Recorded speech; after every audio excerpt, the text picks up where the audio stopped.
Hello po aking mga kaibigan. Sa panahon ngayon, ang tao ay puno ng pag-aalinlangan, paggumalaki, pagyabang, o sobra-sobrang kasiyahan dahil sa panahon ngayon ay malaki na ang pinagbago sa panahon ngayon sa noon. Kaya balikan natin ang mga ilang mga eksena na noong mga tradisyon at ugali kesa ngayon sa pangyayari sa makabagong sibilisasyon. Heto po ang ilang clip at sana po ay maunawaan nyo kung saan kayo papanig at kung ano ang inyong susundin hanggang sa inyong paglaki. Let's go! Mga anak, bakit po aking ina, pwede bang makitawag mo ang iyong mga kapatid? Tayo mag-orasyon pa, mag-aalas 6 na anak. Pwede ba? Anak, sumunod na kayo sa altar ha, para tayo makapagsimula ng orasyon ng sabay-sabay anak ha. Sige po ina, tatawagin ko lang po ang aking mga kapatid at para tayo makapag-orasyon na. Ina, po ang mamumuno sa pagdarasal ha. Sumunod na kayo mga kapatid mo. Sige po ina, pupuntahan ko na po ang aking mga kapatid para tayo makapagsimula ng orasyon. Sige po ina, susunod na kami. Mga anak, Emmanuel, nandiyan ka pala. Ma. Bakit ma? Pakisabi mo sa mga kapatid mo na pumunta na ng altar at tayo mag-orasyon pa ha. Mag-alas 6 na. Magpapalit lang ako ng damit para tayo mag-orasyon na. Pakitawag mo na sila ha, anak. Ako naman eh. Mama, dami kong project sa school. Kailangan ko tapusin to. Tsaka nang magdasal, ma. Kayo na lang po magdasal. Sige ma. At kailangan ko tapusin, kailangan ko ipasa ito. Ang daming ito nga, dami.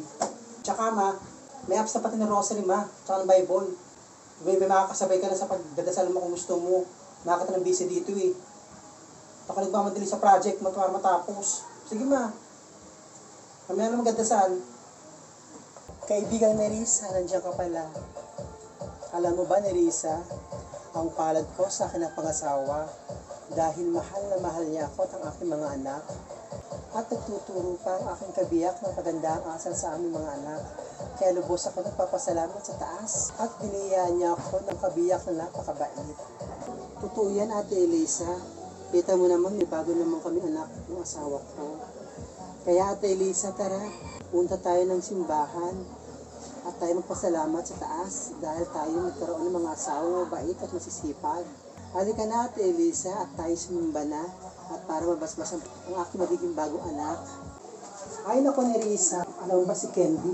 Nabalikaan ko ng kanyang asawa ay may inaasawa pang iba. Alam mo ba yun, Nerissa? Totoo ba yan Ate Elisa? Totoo ba yung chinichika mo sa akin? Oo naman. Sure ako totoo sabi ko sa Nerissa na may kabit ang asawa ni Candy. Si Candy ha, nagmamalinis siya. Ang sabi niya sa akin na umaasa ang aking asawa dahil walang trabaho, nagpiling malinis ang pamilya. Pues, Ate Elisa, may isisira na rin ako sa kanya. May kabit pala asawa niya. Ipapamalita ako para sa matauhan. Ewan ko lang kung sino sa amin na mas kaya-hiya sa ginawa niya. Tayo na panira sa akin. Nang asawa ko sa akin umaasa dahil walang trabaho. Mas okay na yung walang trabaho asawa ko kesa naman nangalabit ang asawa niya. Kasi Ate Elisa, salamat sa chicks mo.